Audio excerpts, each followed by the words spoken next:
Hello. Okay, so for today's story, we are reading the National Geographic Kids edition of the story of Helen Keller. And you can see that this one will have some of the similar facts from the previous story, but each biography is written slightly differently and will give us some more information. One of the things I want to point out with you here is that this is an actual photograph of Helen Keller, and she is reading in Braille here. And you can see that this is a picture of Braille, which are raised dots on the front cover of the book.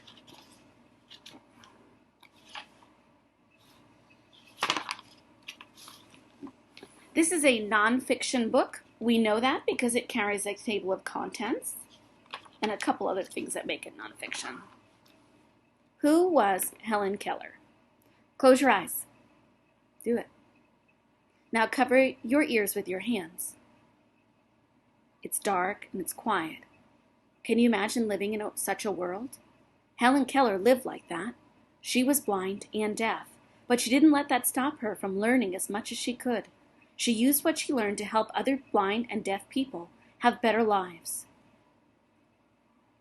So here are some words to know. To be blind is to be unable to see, and to be deaf is unable to hear. And Helen Keller is featured on the Alabama State Quarter.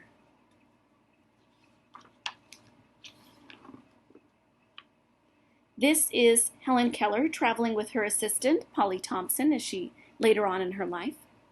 In Keller's time, disabled people were often ignored or sent to live away from their families. Keller worked to change how others thought about disabled people. She wrote articles and books. She traveled the world and spoke out.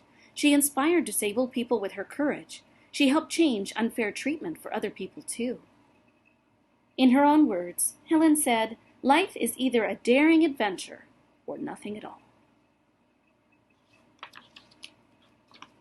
Helen was born on June 27, 1880. She lived with her family in Tuscumbia, Alabama, USA. When she was about a year and a half years old, she got sick with a high fever. Soon she felt better, but she didn't blink when the sun shone in her face, and she couldn't hear the dinner bell ring. Doctors said that she had lost her sight and hearing forever.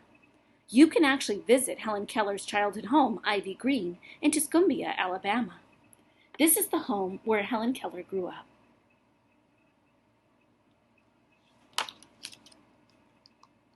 For young Keller, the world had become dark, soundless, and confusing. Most children learn to speak by hearing and watching others. Keller could do neither. When she tried to speak, no one could understand. She must have felt lonely and frustrated. She kicked and threw things. Her parents were frustrated too, but they wouldn't give up on their smart, spirited daughter.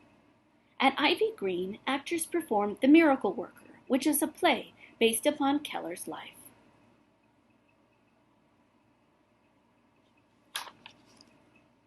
When Keller was a girl in the 1880s, many things were different from the way they are today. Transportation. Many people traveled by train, boat, steamboat, or wagons pulled by horses or oxen. Families heated their homes with wood fires. They pumped water from the house from an outdoor well. When Grover Cleveland became the President of the United States in 1885, women did not have the right to vote. Few people shopped in stores for food. Instead, they raised farm animals. They also grew fruits and vegetables to feed their families. And school. Children were taught at home, kind of like right now, or in a one-room schoolhouse. Children of wealthy families might attend boarding schools. Learning letters and words. A few years later, Keller's mother read about a school for blind and deaf children. There, students learned how to fingerspell words into a person's hand. She wondered if her little girl could learn too. To fingerspell is to communicate letters by making signs with the fingers. This is how you fingerspell the letter L. Can you do that? In Keller's time, a blind and deaf person would touch the sign to read it. Keller and her parents visited Alexander Graham Bell in Washington, D.C. He was well known for teaching deaf children. Bell helped the Kellers find a teacher for their daughter. He's also known for inventing the telephone, and we'll learn about him in May of this year. The teacher was Annie Sullivan. She arrived when Keller was 6 years old. Sullivan fingerspelled words into her student's hand, but Keller didn't understand. This is a picture of them. Annie Sullivan was 20 years old when she came to live with the Kellers on March 3, 1887. She was partly blind, and she had gone to school for the blind in Massachusetts, United States. She was smart and stubborn, just like Keller. The pair worked together for 49 years. Because of her success in helping Keller, Sullivan was called a miracle worker. One day, Sullivan fingerspelled water at the same time that she pumped water onto Keller's other hand. Suddenly, Keller understood that the liquid she felt had a name, and that Sullivan was spelling it. She danced for joy. She learned 30 more words before bedtime. So this is a picture of the play where the two actors are showing how she pumped water into the hand and then fingerspelled into the other. Keller couldn't wait to learn more. Within a year, she had learned 900 words. She mastered Braille and typing by age 10. Later, she attended high school in New York City. Sullivan went with Keller and fingerspelled for her.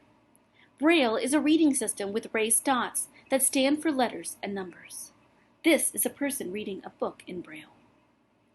At the time, few disabled people went to college, but Keller did.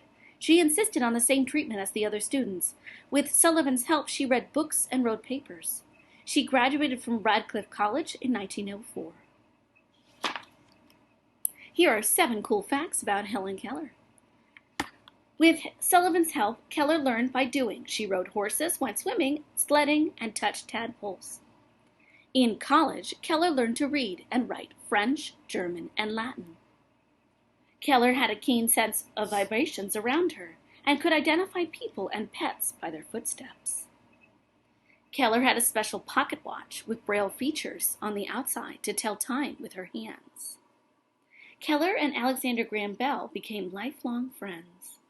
Keller never saw her own face in a mirror.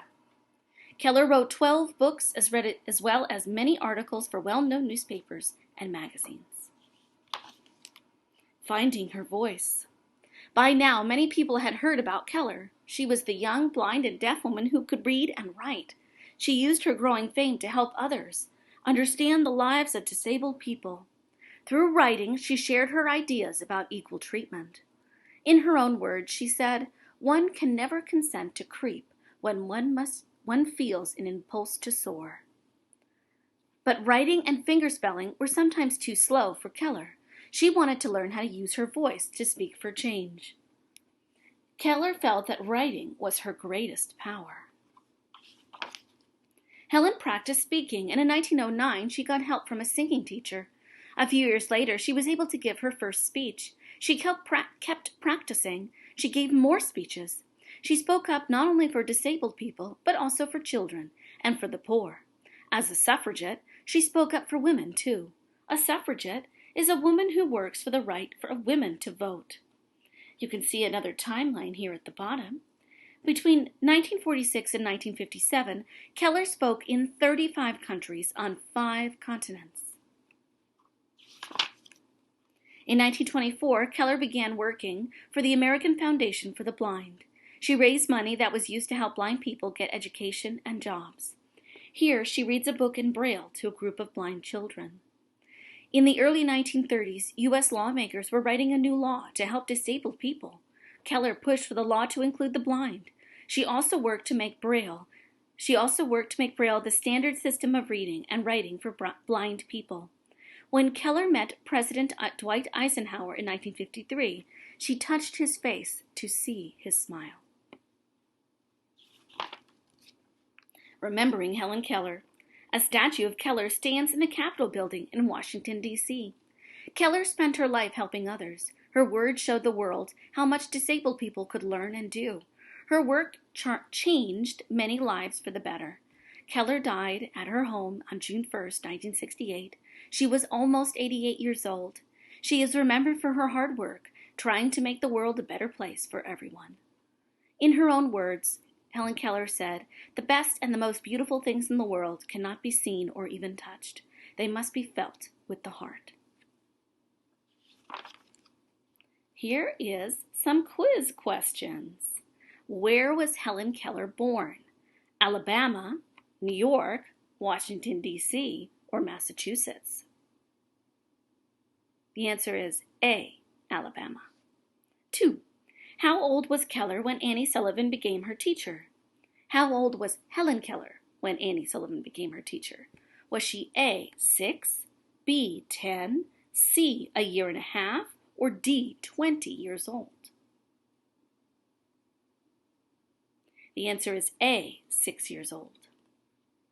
Number 3, what important event happened at the water pump? A, Keller had a drink of water. B, Keller showed her teacher how to pump water. C, Keller filled a bucket filled with water. Or D, Keller learned the meaning of the word water. D, she learned the meaning of the word water. 4, Keller learned Braille so she could A, help her mother with chores around the house, B, read, C, play outside, or D, tie her shoes. The answer is B, read. Number 5, in 1902, Keller wrote A, her first book, The Story of My Life, B, the story of Anne Sullivan's childhood, C, a famous letter to her parents, or D, her first comic book. The answer is A, her first book, The Story of My Life. 6, as a suffragette, Keller believed women should have the right to A, get an education, B, get married, C, vote, or D, drive a car. The answer is C, vote. Number 7, how did Keller help disabled people? A, she wrote about the lives of disabled people. B, she gave speeches about equal treatment. C, she raised money to help the blind. Or D, she did all of the above. The answer is D. She did all of the above. Here is another form of a glossary, except this glossary also has pictures. So we have a picture of what it means to be blind, the Braille alphabet, what being deaf means, people who are disabled, finger spelling, and an example of suffragettes. All right. I hope you've enjoyed and that you are inspired by the amazing person that was Helen Keller.